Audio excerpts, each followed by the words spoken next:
அதான் இந்த பின்னணியில் இருப்பதும் பாஜக அப்படின்னு நான் தொடர்ந்து சொல்லிட்டு இருக்கிறது மறுபடி ப்ரூஃப் ஆயிருக்கு. என்னன்னா, எடப்பாடி பழனிசாமியை பற்றி செங்கோட்டையன் அவர்கள் சொன்னது இருக்கு இல்லையா, அதற்கு அதிமுக பிரமுகர்களிருந்து கருத்து வர்றதுக்கு முன்னாடி குருமூர்த்தி சொல்றாரு.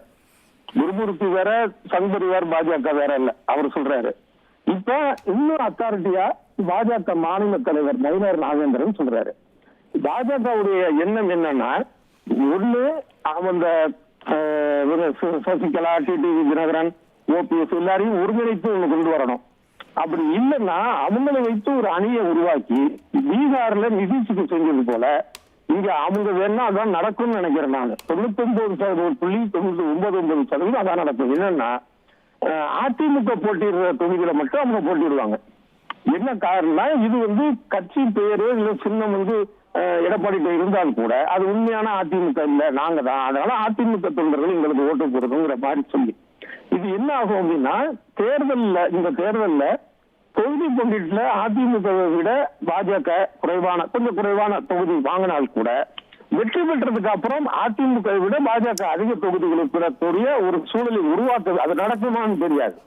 ஆனால் அப்படி நடக்க வேண்டும் என்பதுதான் பாஜகவின் திட்டம். இந்த 2026 தேர்தலில் பாஜகவின் குறி திமுக அல்ல அதிமுக அப்படிங்கிற நான் தொடர்ந்து சொல்லிட்டு இருக்கக்கூடிய அந்த வாதம் இதுல இருந்து இன்னும் உறுதி வருது.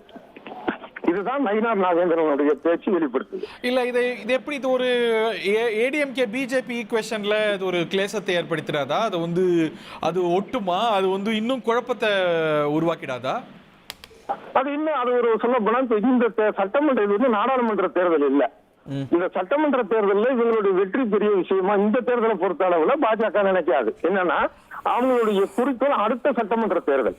அப்படிங்கிறப்ப இதுல இந்த அதிமுக அப்படிங்கிறது போய் அடுத்த சட்டமன்ற தேர்தல் 2031 திமுக வெர்சஸ் பாஜக அப்படின்னு வர்றதுக்கு இந்த அதிமுக பாஜக கூட்டணி ஒட்டுமொத்தமாக ஒரு தோல்வி அடைந்தால் கூட அது பாஜகவுக்கு சாதகம் தான்.